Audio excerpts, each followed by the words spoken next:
Hello, welcome, Cabbage here. In Nier Reincarnation, let's talk about the upcoming collaboration with Persona 5. The name of this video is the Livestream recap, but that's not actually what this video is going to be. Fooled you. If you did want the recap, you can check out my channel, the community posts. I, live blog what's going on in real time, and I don't really have anything to add to that as far as just information. So yeah, you can have a look at my community posts if you want that. But I think more interesting would be to talk about the announcement itself and then the time leading up to it. I did want to keep myself spoiler-free.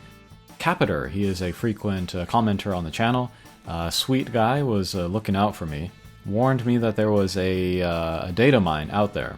So I turned off comments until the live stream. It didn't really turn out to be necessary because they had that silhouette where they teased the collaboration. And if you're familiar at all with Persona, you can see the curly hair on Joker, and it was pretty clear from that. They didn't try very hard to hide that at all.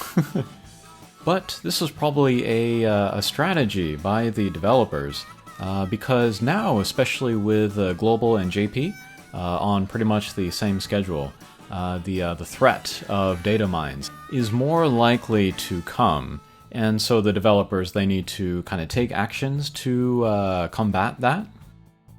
We saw that with the second part of the summer banner.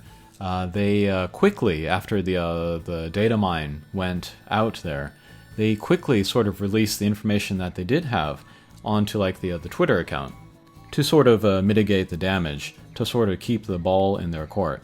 And I feel like that they made the silhouette teaser for Persona pretty obvious, also to combat that data mine. The developers, of course, they do not like when their information, their surprises get spoiled ahead of time. But they'll never come out and say it because they know that it's culturally just accepted in a different way inside Japan and outside of Japan. And so as not to like alienate too much the global audience, they're not going to come down with like a hammer and say, please don't data mine, that kind of thing. They'll just accept it and kind of work around it, and then hope it doesn't get too deep into the JP community, which much more values the anticipation and the surprise aspect of announcements. And then my stance on it is that I try to kind of be in line with the developers. If they say something is okay, then I'll be okay with it. If you want to data mine, if you want to spoil yourself, that's your own decision. But if I could make one request, I would say don't spoil it to the JP community, because they do enjoy the surprise and the anticipation. Alright, and I think that's all I'll say about that here. When Friday rolls around, when we have more info on the costumes and then the weapons and stuff, then I'll make a video sort of reviewing them there. I am not going to pull at all, but I'm very happy to get the handout of Fox. And Fox was kind of a surprise to be added. I don't know if he's ever been a playable character in another collaboration. Persona does lots of collaborations with lots of games, but this is the first time that I've heard of Fox being playable, so that's very cool. Okay, the real reason why I wanted to make this video was to talk about the free Hatcher, which will guarantee you a get of a 4-star character, 4-star costume, that you don't have yet. This is a brand new thing for Nier Reincarnation. And so I made this chart here, looking at which characters I have not pulled yet, which costumes, sorry.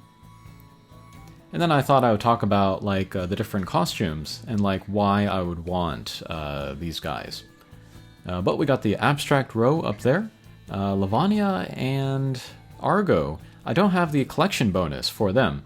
So if I pulled Lavanya, that would be 4,500 gems there. If I pulled Argo, that would be 3,000, so I'd like them for that. Marie, don't really have a comment on. I guess she could be a good support character for subjugations. And then Sadhu, I would like her for her weapon. It has the fire boon and then the, the agility up, and then it has a 14 and then 15 second skills. So it might be an interesting staff for Arena. Might want to use it on my Leon.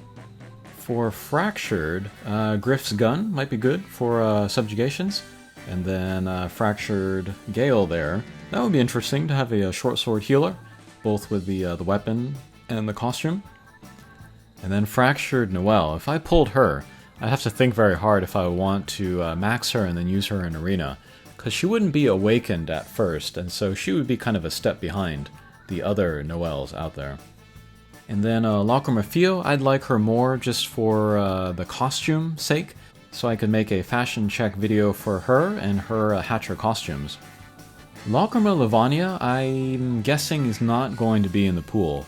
They haven't released the pool. It might not include everybody.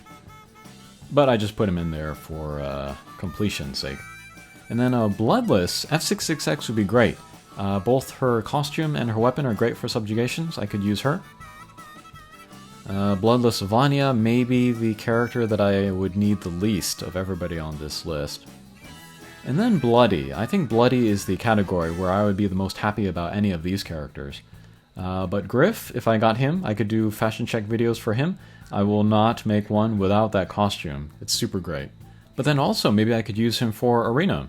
I already have a Nier 063Y, but the thing about him is that he is unawakened, so to get Bloody Griff, actually, that would be sort of equal with my Nier 063Y, not counting slabs, so I could certainly slot him into my team. And then Bloody Lars, I'd like him again for the costume, for the fashion check. Maybe the sword would be interesting to put on somebody with the defense-scaled weapon skills. Bloody Sadiu might be the most kind of all-round, like the character that I want for the most reasons. 1, costume for the fashion check. 2, for the unit, so I could use her in subjugations.